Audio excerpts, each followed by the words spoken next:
Hello बच्चों। यहां दिया है a ring R, disc D and solid sphere S and hollow spherical thin wall H. Hollow sphere है, all having the same mass but different radius, starts together from rest at the top of inclined plane, they rolls down without slipping। Clear है? तो अगर आपके पास कोई भी object pure rolling motion करता है किसी इंक्लाइन प्लेन पर, तो बेटा एक एक्सेलरेशन का मैं एक्सप्रेशन लिख रहा हूं, ये याद ही रखना, क्योंकि मेंस में और नीट में आपको इसका हेल्प जरूर मिलेगा। अब लंबा डेरिवेशन है, लंबा डेरिवेशन करने में समय बहुत लगेगा और आपको अल्टीमेटली ये याद ही रखना है लास्ट में। ए बराबर हमारे पास यहां से आता है जी sine theta upon 1 + I/m r², जहां पे आई होता है उस पर्टिकुलर बॉडी का मोमेंट ऑफ इनर्शिया। क्लियर है?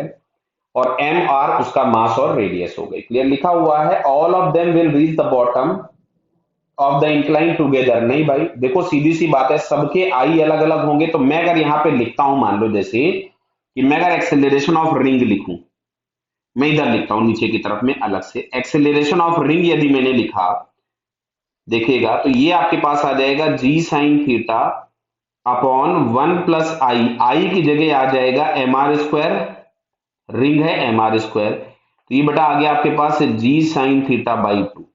अच्छा, मैं अगर एक्सेलरेशन ऑफ डिस्क लिखूंगा तो डिस्क के लिए आपके पास यहां से मिलेगा जी साइन थीटा अपॉन 1 + आई की जगह आ जाएगा mr²/2। जो भी उसका मास होगा और जो भी उसकी रेडियस है हम वही पुट कर रहे हैं, तो ये आ जाएगा यहां से 3/2, मतलब ये आपके पास हो गया 2g साइन थीटा बाई 3।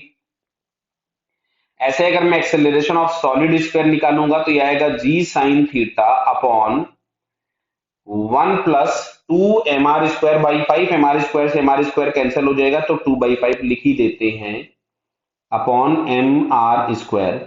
तो 2/5 तो ये मिल जाएगा तुम्हारे पास 5/7।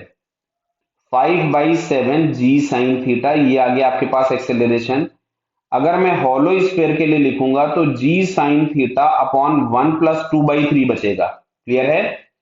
2/3, तो ये हमारे पास हो जाएगा 3/5 जी साइन थीटा। क्या क्लियर हो रहा बताइए? तो अब अगर हम यहां से देखें तो जैसे बोला all of reach the bottom together, गलत हो गया, सबके एक्सेलरेशन अलग अलग, सब अलग अलग पहुंचेंगे। The body will maximum radius will have reach the bottom first. नहीं, यहाँ पे देखो जो भी फाइनल आंसर्स हमारे पास एक्सेलरेशंस के आ रहे हैं, they are independent on radius. क्यों? क्योंकि जब हम मोमेंट ऑफ इनर्शिया लिखेंगे तो mr² में उसकी ही रेडियस आएगी और नीचे जो आर दिया है उससे कैंसिल हो जाना है। They will reach the bottom in the order of solid sphere, disc, hollow sphere and ring. तो देखो जिसका एक्सेलरेशन ज्यादा वो पहले पहुंचेगा। तो ये है अप्रोक्सीमेटेड 0.7 जी साइन थीटा, ये वाला है 0.6 जी साइन थीटा। दिख रहा है ना बेटा? 5/3। हाँ, ये वाला है 0.5 जी साइन थीटा और ये वाला हमारे पास है 0.66 जी साइन थीटा। तो यहां से हमको दिख रहा है कि सबसे ज्यादा एक्सेलरेशन है सॉलिड स्फीयर का, मतलब वो पहले पहुंचा। फिर है डिस्क का 0.66, डिस्क पहुंचा, फिर हॉलो स्फीयर, फिर रिंग पहुंचा। ये ऑप्शन करेक्ट हो गया।